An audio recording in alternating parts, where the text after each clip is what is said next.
शांति। आज बाबा के 6 तारीख के महावाक्य हैं। मीठे बच्चे, इस ज्ञान में गंभीरता का गुण धारण करना बहुत जरूरी है। कभी भी अपना अभिमान नहीं आना चाहिए। माताओं का रिगार्ड रखो। इस ज्ञान में सबसे बड़ा गुण बाबा ने कहा, गंभीरता का धारण करो, कभी भी अभिमान ना आए, माताओं का रिगार्ड रखो। प्रश्न है, सभी बच्चों के प्रति बाप की आश क्या है? वह आश पूरी कब कर सकेंगे? बाप की आश है बच्चे ऐसा पुरुषार्थ करें जो नर से नारायण बनकर दिखाएं। इसमें ही बाप का शो होगा। ऐसा शो निकालो जो बाप का भी गायन हो तो बच्चों का भी गायन हो। बाबा कहे, बच्चे, अगर तुम नर से नारायण बनेंगे तो तुम्हारा भी मंदिर बनेगा और हमारा भी बनेगा। ऐसा पूज्य बनने लिए फॉलो फादर। अपने आप से प्रण करो, हम पूरा ही फॉलो करेंगे। गीत है, जिस दिन से मिले हम तुम। ओम शांति। बच्चे महसूस करते हैं बच्चों को भाषा आती है तो जरूर हम नई दुनिया के लिए सब नई बातें सुनते हैं। यह हमारी प्रीत नहीं लगती है और कोई की भी प्रीत सन्मुख परम पिता परमात्मा साथ होती ही नहीं। तो यह नई बात है ना। तुम जानते हो बाबा पतित पावन है। पुरानी दुनिया को पतित, नई दुनिया को पावन कहेंगे। तो तुम्हारी प्रीत नई दुनिया से लगेगी। तुम यह जानते हो हमारी प्रीत अब नई दुनिया स्वर्ग से है। उसको शिवालय कहा जाता है, इनको वैशालय कहा जाता है। बरोबर यहाँ विकारी मनुष्य हैं, सतयुग में निर्विकारी हैं, तो शिवालय कहेंगे ना। शिव बाबा ही ऐसे निर्विकारी दुनिया स्थापन करते हैं। और जानते हो बरोबर इस पुरानी दुनिया में देवताओं के चित्र हैं, जो देवताएं नई दुनिया में रहने वाली हैं। भारतवासी तो सब भूल गए, वह तो हिंदुस्तान कह देते हैं।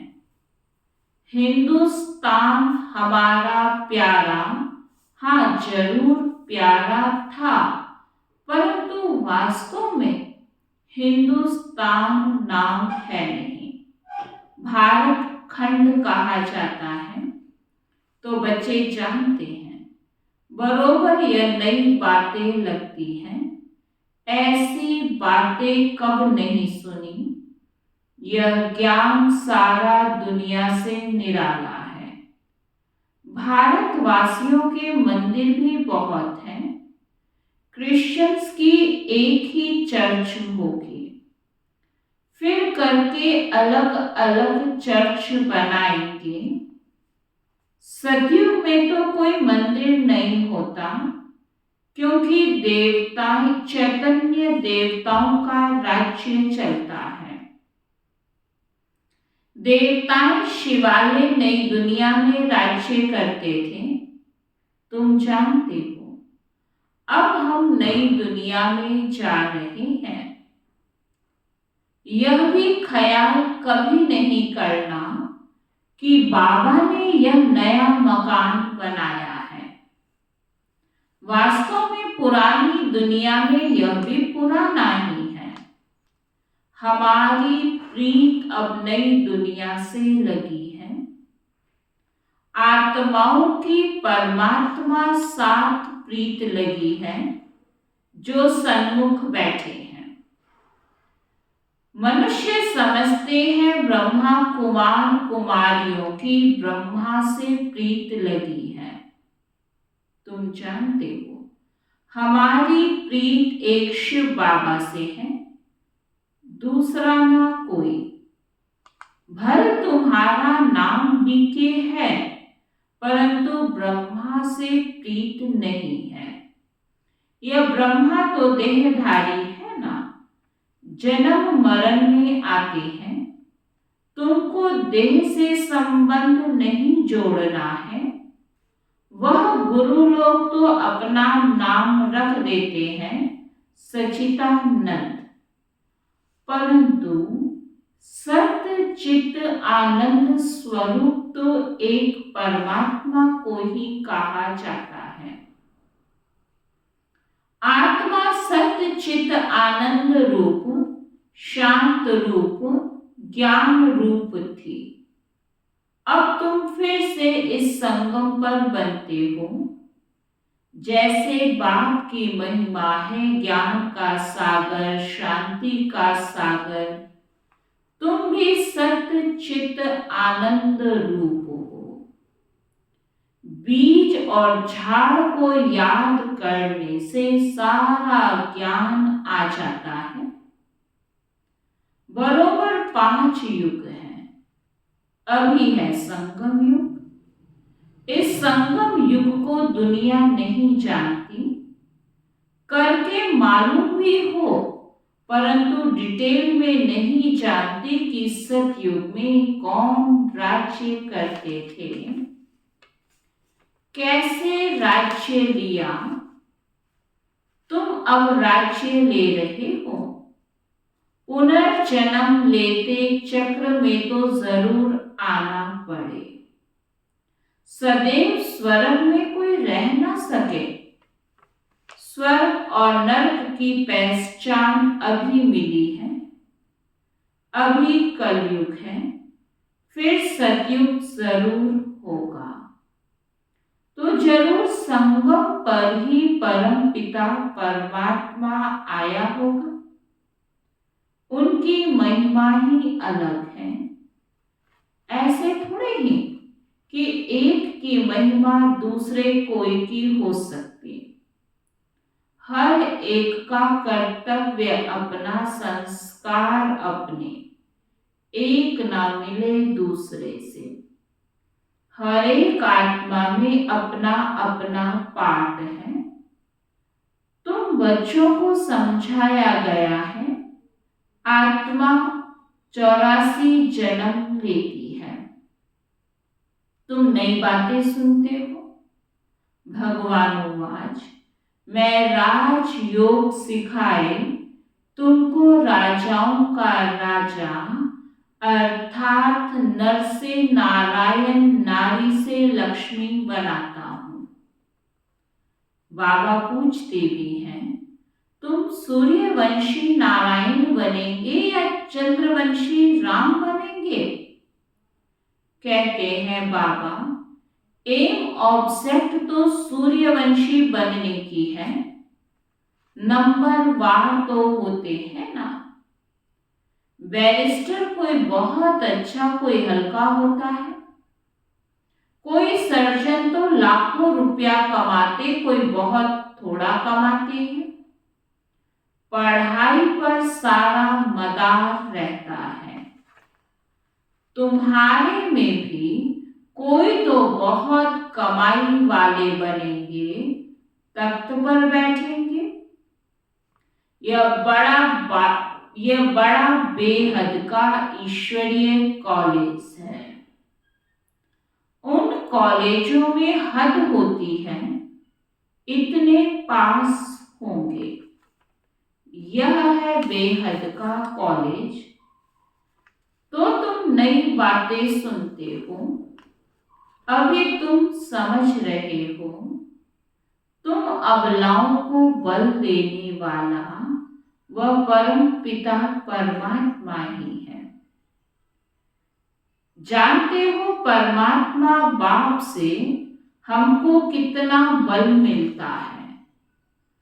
हम सेना है, युद्ध के मैदान में खड़े हैं। नई बात है ना।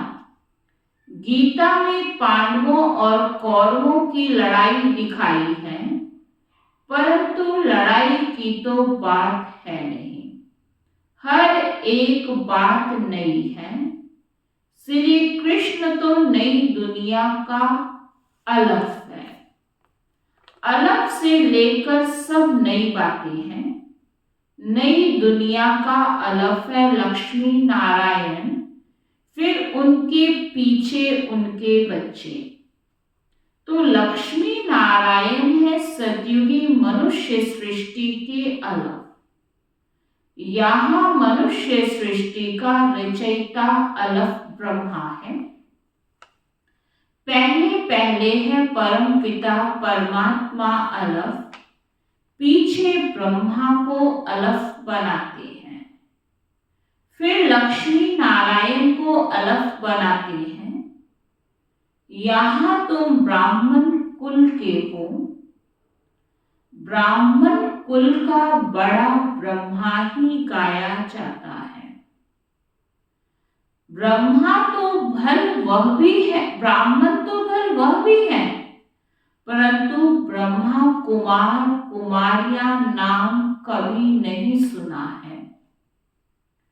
गीता में भी यह नाम नहीं है, तो नई बात है ना। भारत को हिंदुस्तान कहने कारण हिंदू धर्म कह देते हैं। अपने प्राचीन धर्म की पहचान नहीं है, जैसे कि देवता धर्म है ही नहीं। अपने धर्म को ना जानने के कारण कहते सब धर्म एक ही है।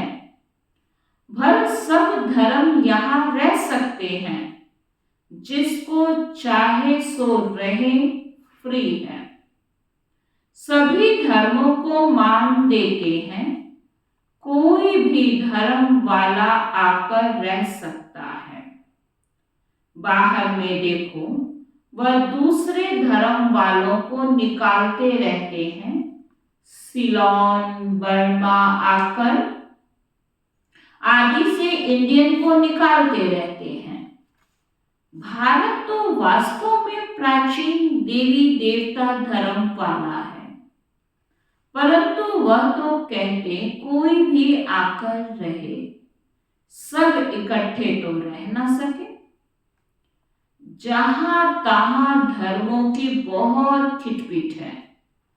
कहते हैं भारत सभी धर्मों को एशलम देगा, इसलिए भारत की महिमा है। अब तुम सभी नई बातें सुनते हो। इस समय भारत में देवी देवता धर्म का कोई है नहीं। हम उस नई दुनिया के लिए पुरुषार्थ कर रहे हैं। शिव बाबा स्वर्ग रचते हैं। यूं तो ब्रह्मा की संतान सब हैं, परंतु ब्राह्मण खास गाए हुए हैं।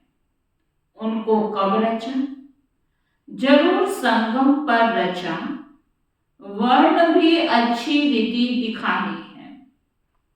हम ब्राह्मण चोटी, फिर देवता क्षत्रिय वैश्य शूद्र बनते हैं।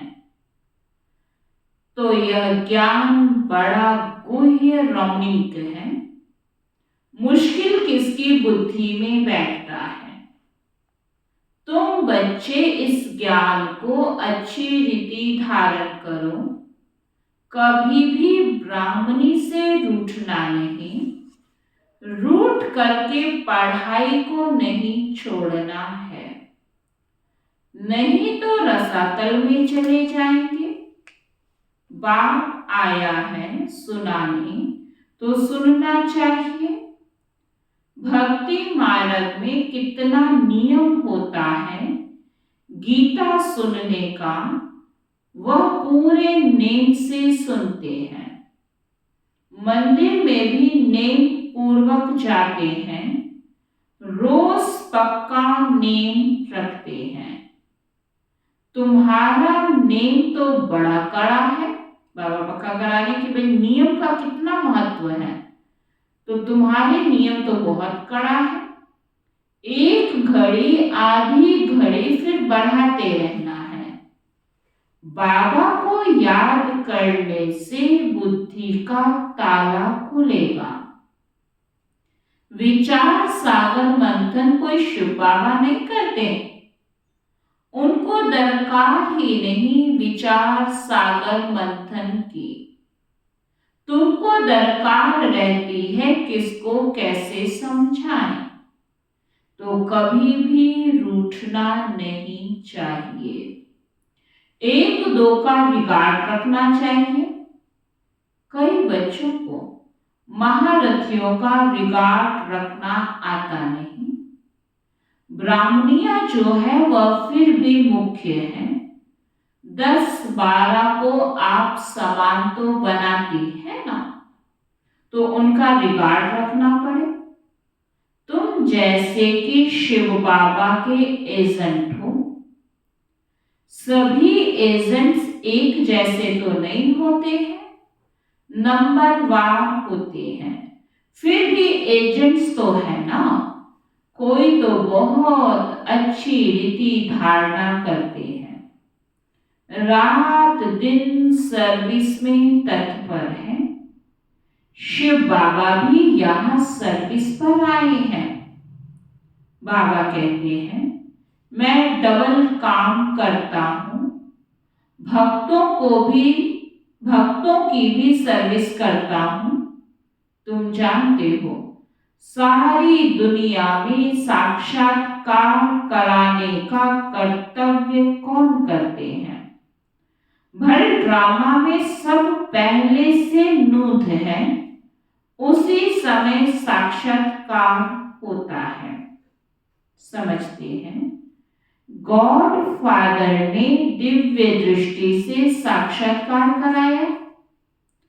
जहां तहां साक्षात्कार होते हैं। यह साक्षात्कार भी ड्रामा में नूत है। इसमें बड़ी विशाल बुद्धि चाहिए। यह है नई बातें। सृष्टि का चक्र बुद्धि में फिरना चाहिए। कोई को यह स्वदर्शन चक्र अच्छा तीखा फिरता है और कोई का कम। तुम स्वदर्शन चक्रधारी हो। सर्विस के लिए बुद्धि चलती रहेगी नंबरवार। कोई को तो स्वदर्शन चक्र फिरता ही नहीं। हवा तो लगती है, परंतु कोई का बहुत तीखा फिरता, कोई का बहुत कम फिरता है। कोई का तो बिल्कुल फिरता ही नहीं। स्वदर्शन चक्र नहीं फिरेगा तो बाकी क्या पद पाएंगे। तो यह नई बात हुई है ना। बात समझाते रहते हैं। वर्षा लेना है तो अभी लो, नहीं तो फिर पछताएंगे रोएंगे। टीचर का शोक करना है ना। यह कितना बड़ा कॉलेज है। अच्छी रीति पढ़ते हैं तो पद भी अच्छा पाते हैं। प्रण करना चाहिए हम पूरा फॉलो करेंगे। फॉलो मदर फादर, ऐसे भी नहीं है। बैरिस्टर का बच्चा बैरिस्टर ही बनेगा नहीं। कोई डॉक्टर बनेगा, कोई इंजीनियर, कोई तो शैतान डाकू भी निकल पड़ते हैं। बाप कहते हैं मेरा शो निकालने पर तुम नर से नारायण बनकर दिखाओ। मेरा भी गायन होगा, तुम्हारा भी गायन होगा, तुम भी देवता बनेंगे। हमारा मंदिर बनेगा तो तुम्हारा भी बनेगा। मुख्य मंदिर होना चाहिए एक शिव बाबा का, फिर उनके साथ ब्रह्मा और बच्चे। दिलवाड़ा मंदिर में वैरायटी है ना, यही बड़े ते बड़ा यादगार है। तुम चैतन्य में बैठे हो। शक्ति की शेर पर सवारी, महारथी की हाथी पर सवारी दिखाते हैं। गज को ग्राह ने हप किया, बात की याद नहीं रहती है तो माया ग्राह हप कर लेता है। अच्छे अच्छे महारथियों को भी माया ग्राह खा लेती है। इसमें बड़ी गंभीरता चाहिए और अभिमान नहीं आना चाहिए। मैं यह करता हूं, जितना हो सके हर बात में माताओं को आगे रखना है, माता का रिकॉर्ड रखना है। सब चाबी माता के हाथ में होनी चाहिए, माता द्वारा समाचार आना चाहिए। आज की मुरली में बाबा माताओं को कितना रिकॉर्ड दे रहे हैं। किसी भी बात का हम बच्चों में अभिमान ना आए, सदा माताओं को आगे रखा जाए। तो बाबा कह रहे हैं, हाँ, कहाँ कहाँ कन्या अथवा माता से कुमार होशियार होते हैं, उनको फिर राय लिखनी है। हुकुम सरकार का, राज्य रानी का है। पहले रानी फिर राजा। पहले माता गुरु चाहिए। पुरुष को गुरु बनने का कायदा नहीं, माता को आगे करना है। लॉ ऐसे कहता है। भल कहा पुरुष भी निमित्त बनते हैं, जो माताओं को ज्ञान में ले आते हैं, परंतु मेजॉरिटी माताओं की है। अहंकार नहीं होना चाहिए। मैं सब जानता हूं, मैं होशियार हूं। होशियार माताओं को बनाना है, माता द्वारा सेंटर आदि चलाना है। अंत में सन्यासी आदि को भी माताओं के ही बाण लगने हैं, तो कायदे सिरे चलना है। परम पिता परमात्मा की निंदा करने वाले ऊंच पद पा नहीं सकेंगे। बाबा सावधान सबको करते हैं। बहुत मीठा बनना है। कोई की बात पसंद नहीं आती है तो एक कान से सुन दूसरे से निकाल दो। क्रोध बहुत नुकसान करता है। कोई कोई लिखते हैं, काम से क्रोध को क्यों नहीं तीखा रखें, परंतु नहीं। काम तो आदि मध्य अंत दुख को प्राप्त कराता है। पतित पावन एक ही बाप गाया हुआ है। सन्यासी पावन नहीं बना सकते। तो तुम नई बातें सुनते हो, ऊंचते ऊंच भगवान बैठ तुमको पढ़ाते हैं। उनको ही श्री श्री कहा जाता है।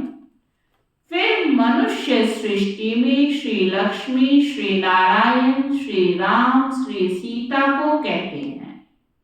अच्छा, उन्हों को ऐसा श्रेष्ठ किसने बनाया? देवी देवताओं को भी इतना ऊंचा किसने बनाया?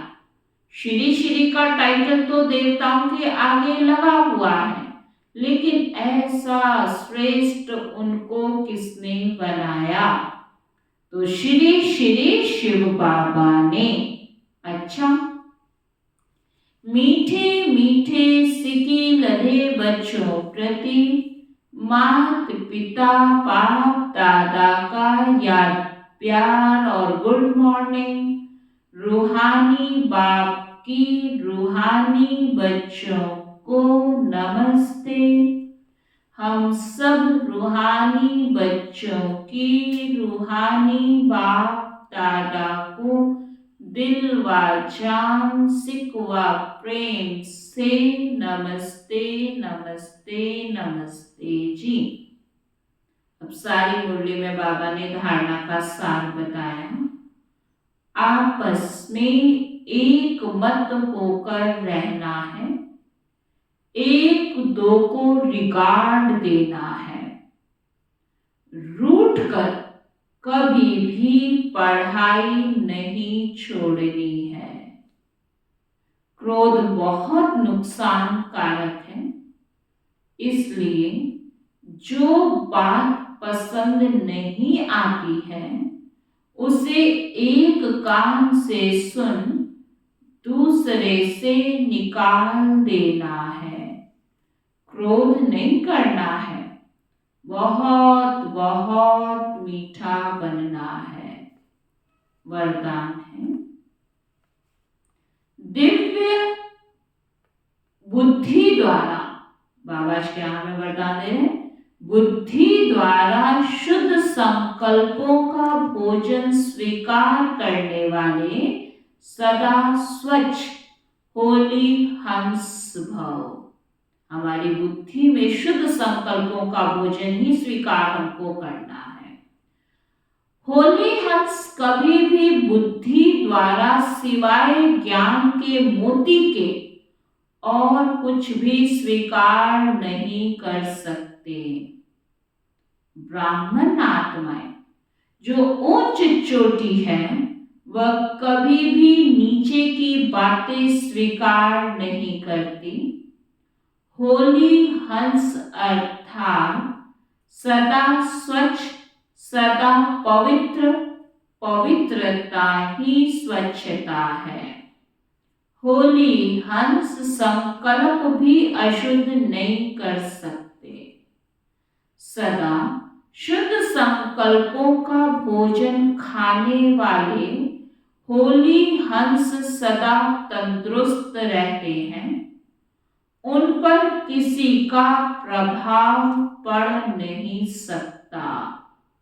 स्लोगन है, अपनी मनसा द्वारा शांति कुंड को प्रत्यक्ष करने वाली शांति प्रिय आत्मा बनो। तो आज बाबा ने स्लोगन में हमको क्या पक्का कराया कि हमारी मनसा कैसी हो, मनसा द्वारा शांति कुंड को प्रत्यक्ष करने वाली हम सभी कौन है, शांति प्रिय आत्मा है। और आज का अव्यक्त इशारा है, निर्माणचित आत्माएं कारण व समस्या को पॉजिटिव समाधान बनाएंगी। उनके चेहरे पर कभी कमजोरी का, कोमलता का चिन्ह नहीं होगा। इसलिए निर्माण बनो, कोमल नहीं। कोमल उसे कहते हैं जो पानी का फल हो। ऐसे नहीं पानी डालो और बह जाए व मुरझा जाए। ओम शांति।